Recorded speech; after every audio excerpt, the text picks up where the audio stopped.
How's everyone doing? Today I have a Blu-ray and DVD update with 6 pickups right here. And if you've seen any of these movies, definitely let me know what you think of them and let me know which one of these is your favorite. First up are 2 releases from Arrow Video, and I absolutely love what Arrow Video does as a company, one of the best companies out there releasing Blu-rays. And they started out in the UK, and I'm so glad they're releasing here in the US. They do just a phenomenal job. If you're a physical media collector, the complete package with their releases.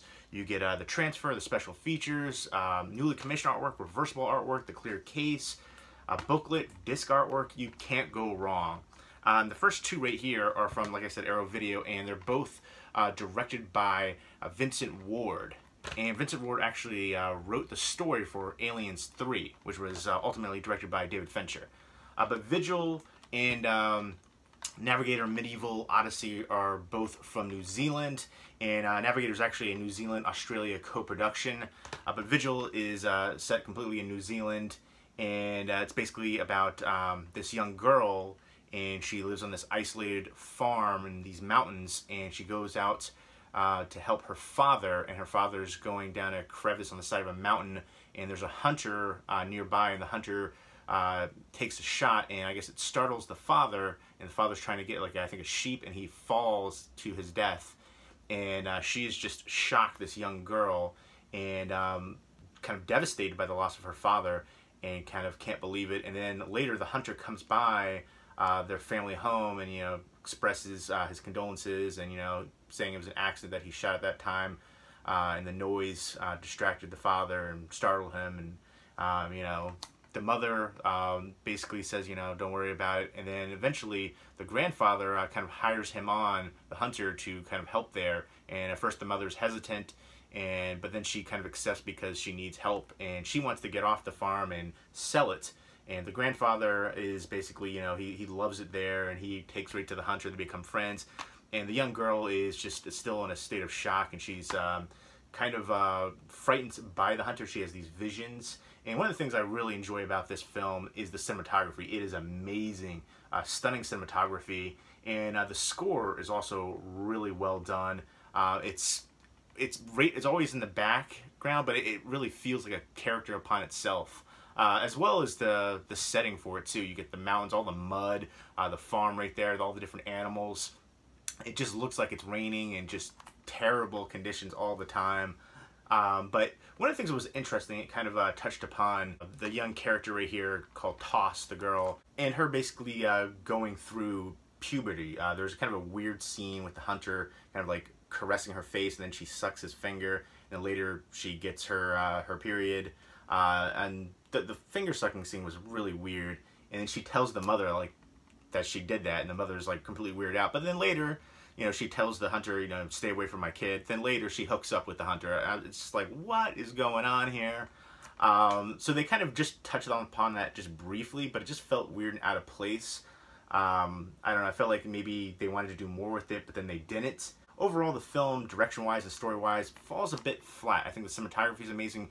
Great performances, especially from the young child actress. And again, I love the score, but I wanted a little bit more. The pacing wasn't consistent. At times it feels like it's dragging, dramatically paced a little too much at times. It seems to meander. It just kind of seems aimless at times. I like certain aspects of it. Again, the visuals are very aesthetically appealing in the sense of the kind of fantasy, surreal feel to it, especially with the visions and flashbacks. And the cinematography. And not so aesthetically appealing is the farm with all the gross mud and just sloppiness of it and dirtiness of it.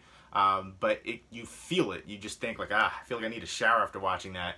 Rolling around with all the animals and falling down and all the different things. But it's a good character-driven film. I feel like they could have delved a little bit deeper with certain aspects. But a really good presentation from Arrow Video. There you go. You get from both of these, it has interviews with a film historian talking about the films. So I thought that was pretty in-depth and well done. And then there's the disc artwork. You got a little advertisement right there from Arrow Video, and then you've got the booklet. I love when they include the booklet in here. I just think if you're a fan of these films, that is the way to go. So many behind-the-scenes photos and information. And there is the newly commissioned artwork, but I personally prefer that one right there. So again, fantastic job with their releases from Arrow Video. Next up is Navigator, a medieval Odyssey, again from Vincent Ward. This is a New Zealand-Australia co-production. And this is basically set in medieval times, and there's this one guy named Connor. He was out exploring and comes back to this small village, and he tells them about, the Black Plague. The young child in here who has visions, Griffith, he's basically telling them he had this vision that they have to make an offering, and that will keep their village safe from the death. So basically they create this cross right there, and then they dig this tunnel. They want to get to the other side of the earth, and when they dig this tunnel, instead of digging to the other side of the earth, they dig to 20th century times, and it's like a fish out of water aspect. I think the pacing was a little inconsistent at times, but I think if you enjoy religious themed movies, I think you will enjoy Medieval Odyssey. There was a little bit of parallel between Wizard of Oz, and initially Vincent Ward wanted to use little people for these roles, but they opted not to do that, and I think that was for its betterment, really. But I liked the interesting aspects of it, especially towards the end with what is revealed. I really enjoyed that, and it definitely has a surreal feel too, and good cinematography, and it's just basically about their journey and the different characters and their interaction and how their minds are thinking of trying to save their village and trying to stop the Black Plague and all the death happening to it. So they surface in 1980s New Zealand right there, and this is it starts out at Cumbria 1348, and there is the artwork, and again you get an advertisement, and there's the booklet right there, and there's the young kid Griffin, and he has these visions, and that's a big part of it. There you go, the reversible artwork. So if you are a fan of these films, I would definitely recommend these releases. Good interviews right here from film critic Nick Roddick on both of these, talking about the films, as well as Vincent Ward. And again, the presentations were well done too, and as far as the packaging, fantastic. Next up is Shocking Dark, and this is from Severin. This is basically a ripoff of Terminator and Aliens, and actually it was also known as Terminator 2. And if you have another artwork right there where it looks like a complete ripoff of Terminator, and it's basically set in Venice in the future where it's all polluted, and they're under these like canals, and they're trying to clean everything up, and basically there's these creatures right here that start killing people, and they sent these troops in to figure out what's going on and why these people are being killed. And then there's this one guy that's like a cyborg, obviously ripoff of Terminator, and he's just a killing machine. They're trying to fight to survive against these creatures right here, and then the Terminator-esque guy. And this also stars Gioretta, who is in Demons, and this is directed by Bruno Mattei. And I think he went under the name Vincent Dawn for this one. I don't see it on the back here, but yeah, directed by Vincent Dawn. There you go. My memory serves me correct. This is from 1989. One of my favorite parts of this release is the special features, the interviews with co-director, co-screenwriters Claudio Fragasso and Roselia Drudi, and they just kind of talk about the film and how they, knew what they were doing with ripping off the marketing, kind of tricking people into thinking it was a sequel to the first Terminator movie and ripping off Aliens, and they thought it was such a great idea. Obviously that couldn't be done today. They rip off so much, especially from Aliens.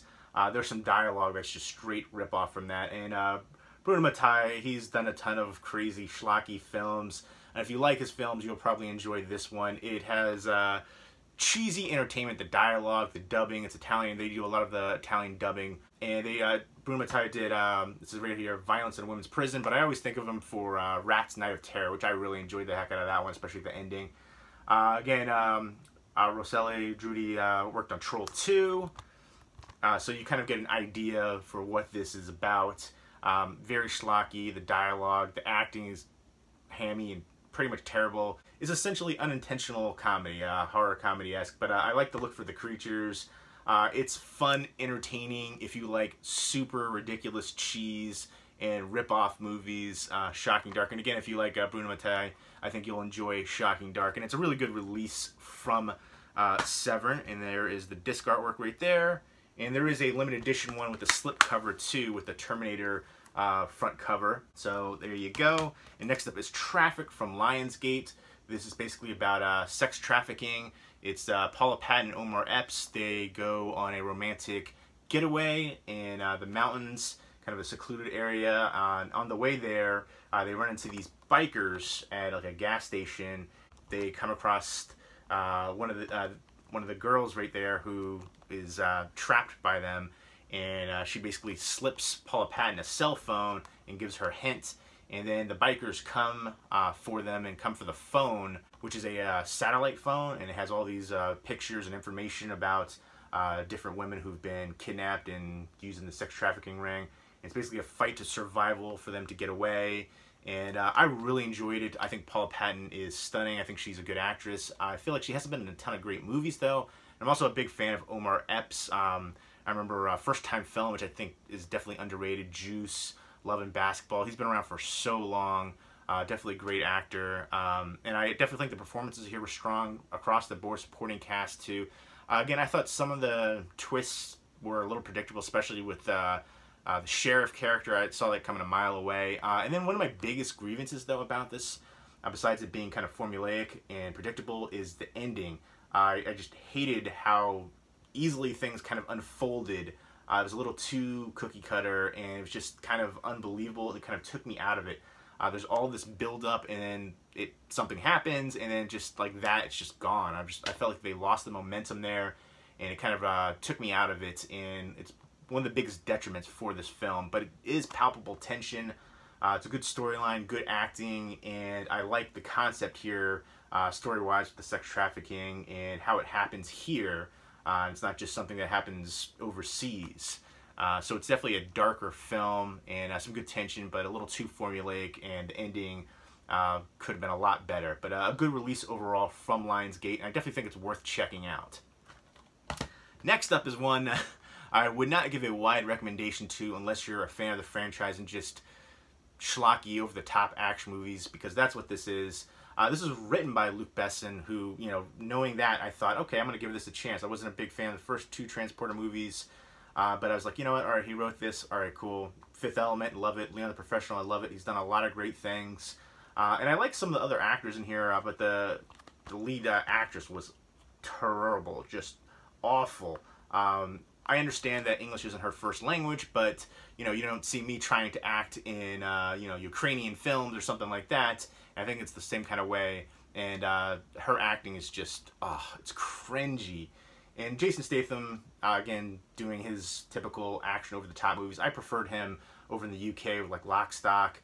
And then even, he did Snatch. I really enjoyed him in that one. But he's done all these over-the-top ones, Crank, Transporter ones. I wasn't a big fan of that. Let me know what your favorite Jason Statham action movie is. But I definitely liked the lead villain right here, Robert Knepper. He was really good. He was basically the best part performance-wise here, and it's over-the-top action.